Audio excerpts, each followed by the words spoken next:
যখন ভূমিকম্পটা হয় তখন উপর থেকে রেলিং ভেঙে এসে 4-5 জনের উপরে পড়ার পরে সাথে সাথেই বাচ্চা একটা ডেট। বাচ্চা মরা আল্লাহর হাত, এটা আল্লাহ আল্লাহ আল্লাহ দিছে। কিন্তু আমি বলতে চাই যে পুরন ঢাকায় বিল্ডিংগুলো সংস্কার করা দরকার। যেমন ছাদে বন্ডে দিন আমরা আমাদের বাসার ছাদে বন্ডে দিই না, আমার বাড়ির ছাদে বন্ডে ছিল, ওই বন্ডেটা পেরে গেছে, ওয়াল পেরে গেছে। আমি আহত দেখিনি, 3-4 জন আহত দেখলাম। আমরা ব্যান উঠে দিলাম, বিস্কুট উঠে দিলাম। আমি তো জানি আমি তো দোকান ভাড়া যেতে পারি না ভাই, আমার দোকান চালু, কিন্তু আমার দোকান ভাড়া আমি কেস ভাড়া কোথায় যাবো ভাই বলেন। কিন্তু আমি জানলে আমরা বসে আমরা মরে যাবো মনে হয়, আমরা জানলে তো আমরা বেশ মানে পেরেছানি। আমরা তো ভয়ই থাকি যে কখন জানি কি করে আল্লাহ, তবে আল্লাহর উপরে ভরসা। আমরাও আল্লাহর উপরে ভরসা কইরা সবসময় চলাফেরা, যে আল্লাহ হেফাজত করে, মালিক হইছে আল্লাহ, আল্লাহর উপরে ভরসা। এখানে সিটি কর্পোরেশনে দায়ী আছে না আপনি রাজুকে দায়ী আছে সেটা আমি বলতে পারবো না, কারণ আমরা এলাকাবাসী, কে কিভাবে বিল্ডিং করে না করে আমরা তো সেটা বলতে পারবো না। অনুমতি নিয়েই করে না না নিয়েই করে সেটা তো আমরা বলতে পারবো না।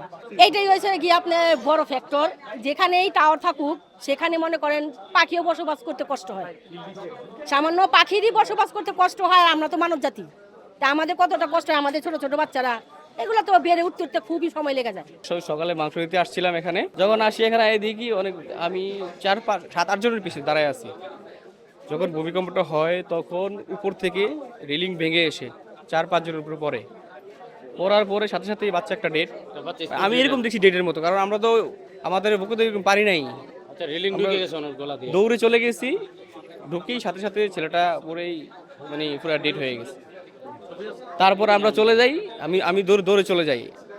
দৌড়ে চলে যাওয়ার পরে আবার 15-20 মিনিট পরে আসছি, শুনি যে 3 জন মারা গেছে। মানে আগে প্রথম একজন, পরে দুইজন মারা গেছে। কিন্তু এটা ভূমিকম্পটা আল্লাহ দিছে, কিন্তু আল্লাহ দিছে ঠিক আছে, কিন্তু বাঁচা মরা আল্লাহর হাত, এটা আল্লাহ আল্লাহ আল্লাহ দিছে। কিন্তু আমি বলতে চাই যে পুরন ঢাকায় বিল্ডিংগুলো সংস্কার করা দরকার। বলবো না যে এতটা ঝুঁকিপূর্ণ, কিন্তু একটু স্ট্রংভাবে করা দরকার। এখানে অনেক গণবসতি, অনেক লোক থাকে, অনেক ব্যবসা, এই পুরন ঢাকায় অনেক ব্যবসা হয়। তা আমি চাই একটু ভালো করে করা দরকার। সরকারকে আমি এটা অনুরোধ করছি যে খতিয়ে দেখার, যে যাতে কেউ নিম্নমানের বিল্ডিং যাতে না করে। আজকে এখানে আমিও থাকতে পারতাম, মানে মৃতের লিস্টে আমিও থাকতে পারতাম।